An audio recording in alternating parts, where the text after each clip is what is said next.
Well, hey everybody, welcome back to another episode of the Primary Care Podcast. It is your boy, Dr. Mark List. Before we get into today's episode, we're going to hit up the primarycarepod@gmail.com to get up a feedback from our listeners. And you know what, guys? Super excited, super thankful for all the emails everybody sends me. Been really enjoying this. Sorry for the vacations recently. Have been out of the office. And if you hear me whispering, that's because one of my children is asleep about 20 feet from me in a different room, so I'm going to try and keep my volume down in this episode. But the primarycarepod@gmail.com is where you can send me feedback or topics that you want me to talk about. Today,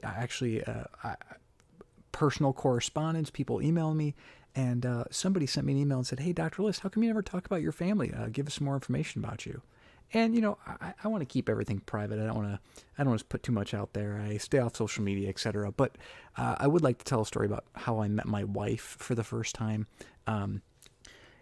Interestingly enough, I met her when she was at work. I was with some friends, and we were going at the zoo, looking at animals at the zoo. And my wife was working there. And you know what? The first time that I saw her in uniform, I was like, wow, she is a keeper. All right, let's start the podcast.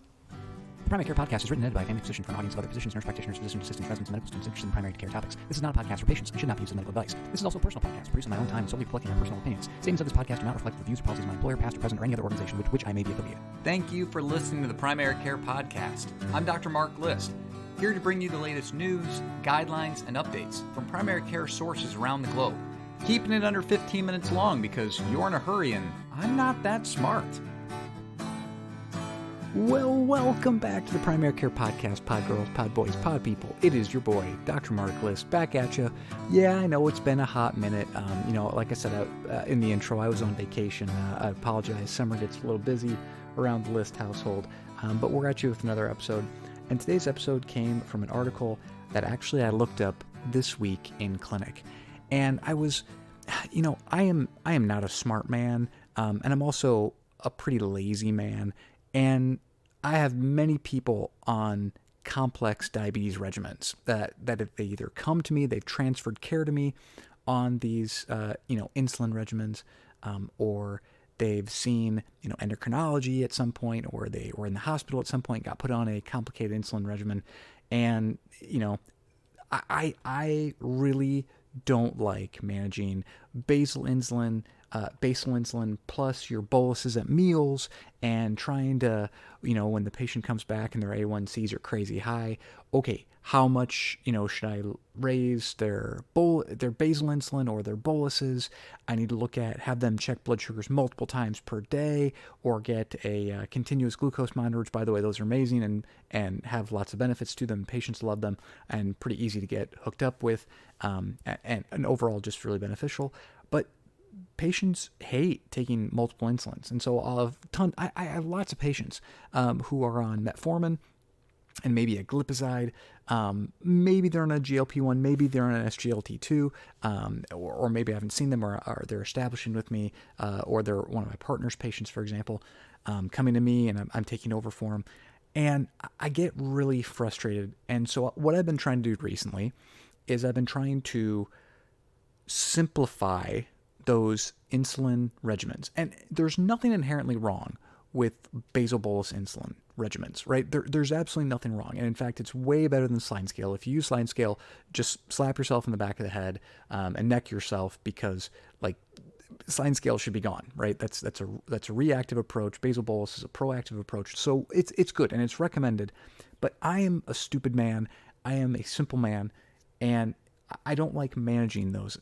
And so I've always wondered, is there any really data that shows that basal bolus insulin is so much better than, different regimens? And so this was a study, actually.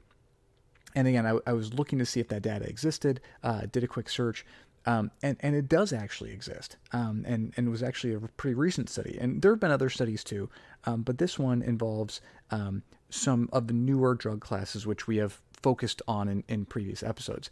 So the article is feasibility of simplification from a basal bolus insulin regimen to a fixed ratio formulation of a basal insulin plus a GLP-1 or a basal insulin plus an SGLT2.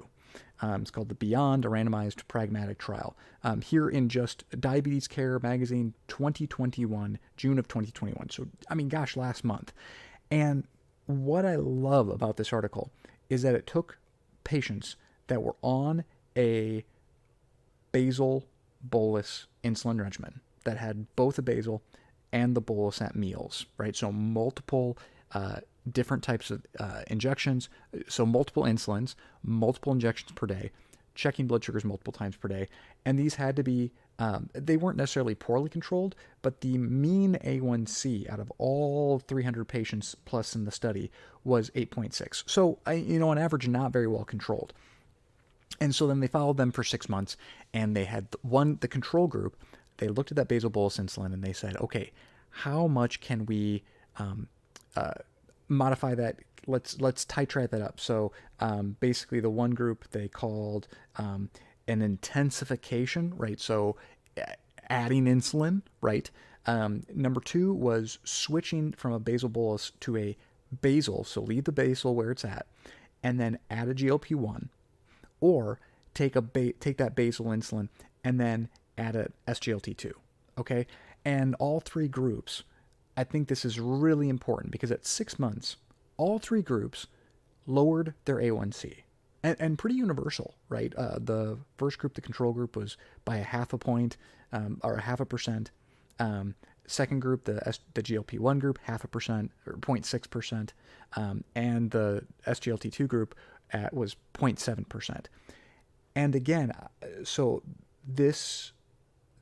basically switching off that mealtime insulin to a GLP-1 or to an SGLT2 was non-inferior to kind of the old gold standard of basal bolus insulin. Okay. And I think it's really important. Why? Because patients hate taking 4 insulin shots per day, having to check blood sugars, etc., having to be consistent with meals. Insulin makes you gain weight. Insulin has risks for hypoglycemic episodes, like crazy, significant side effects. And gosh, right, so those are all patient, patient-oriented outcomes, right? So if you can lower those, it's better for the patient, right? You've heard me tell that joke before, but the AAFP magazine does poems, patient-oriented evidence that matters. I like POOs, patient-oriented outcomes. But from a lazy and selfish standpoint, gosh, I hate managing basal bolus. I hate trying to figure out the perfect regimen for basal and adjusting basal. Do I adjust the basal? Do I adjust the boluses? Okay, I need to check all these blood sugars. And okay, if mornings are, good, then we go to each meal and then we titrate up by meal. Oh, but then it's not consistent. Some days are this, some days it's that because the patient's diet's not consistent. Their exercise, isn't consistent. And so it gets really, really, really hard to manage. I'm sure, you listening, kind of get overwhelmed sometimes if you manage basal bolus, where it's good, it's best for the patient, or so it seems. But this study shows that it's completely non-inferior, right? The next metric that they did in this study was, so they all started at a 8.6, right? That was the mean, right, for all 3 groups. And then the percent of patients that then lowered their A1C under 7.5 was similar. So in the first group, about 35%, 28%, 27%. And so, which was not statistically significant between the 3 groups. So again, it's not like any of these groups had significant improvement in their A1C compared to the other ones. But I think the big thing is that the total insulin dose increased in the basal bolus insulin group, right? So they intensified to get better A1C numbers by an average of 62 units per day. Wow. In order to get that 0.6 A1C reduction in the basal bolus, you had to add 62 units of insulin throughout the day on average, versus you could reduce by, in the GLP-1 group, they reduced by 27 units. In the SGLT2 group, they reduced by 21 units, and which were both statistically significant, obviously, from 62. But that's a huge quality of life improvement. Less injections, obviously, but then less risk for weight gain with more and more insulin, with more and more, units given per day. reduction in A1 and reduction in the risk of hypoglycemia, and they saw that in the study, right? So the third outcome was the proportion of patients with hypoglycemia in the basal bolus. About 18% of patients reported hypoglycemic events versus only 8% in the GLP-1 group and only 6% in that SGLT2 group. And look, we had talked ad nauseum about SGLT2s, and like I said, SGLT2s are amazing for everything except diabetes, right? That's the line I gave in the last month or so. And here again, you remove the bolus insulin, you added SGLT2, and guess what? You do get an A1C reduction, but only by 0.7%. But you reduce the risk of hypoglycemia by almost 12%, 13% almost. You reduce your insulin intake by 21 units per day. Significant improvement in overall results, in patient-oriented outcomes, a POOS, right? Versus, the actual data looks like it's about similar, at least non-inferior. So this was a study that made me feel good. And that, right, when we have that diabetic check and patients are frustrated about poking themselves all the time and giving themselves insulin and checking their blood sugars all the time. By the way, if they're checking all the blood sugars all the time, let's look into continuous glucose monitoring because everyone loves that if their insurance covers it. But at the same time, like, insulin's expensive. I'm not saying that SGLT2s and GLP-1s aren't expensive. They're ungodly expensive. But if you can get those, as we talked about in previous episodes, if you can get them even reasonably affordable on your health plans or through, whatever resources you have available, I mean, another major outcome that shows that, yes, maybe simpler is better. Keep it simple, stupid, right? KISS, that acronym. I love to live that process. I love to reduce insulin whenever possible. If cost is an issue, then yes, this is probably going to be cost prohibitive, especially if you can't get SGLT2s and GLP-1s, right?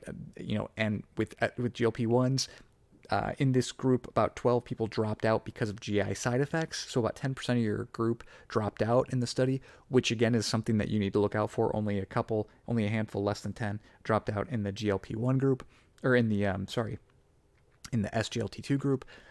So less dropout in the SGLT2 group compared to the GLP-1 group. And so again, you have to watch for side effects. So, we're not talking about, this is a miracle or anything else like that, but we talked about how great GLP-1s are at preventing cardiac disease. We talked about SGLT2s in heart failure and in kidney function. And so there's all kind of benefits, and you use less insulin. I think it's a win-win-win-win-win as long as financially and side effect wise patients are okay with it.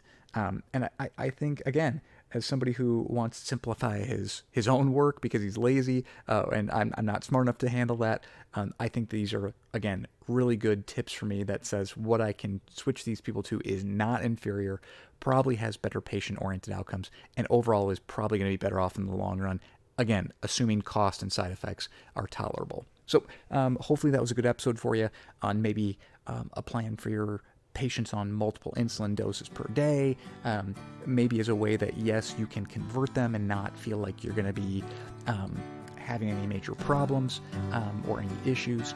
So again, hopefully this was helpful for your diabetes management in your clinic. This has been Dr. Mark List, reminding you don't need to stay up all night to stay up to date. Thank you, and see you next time.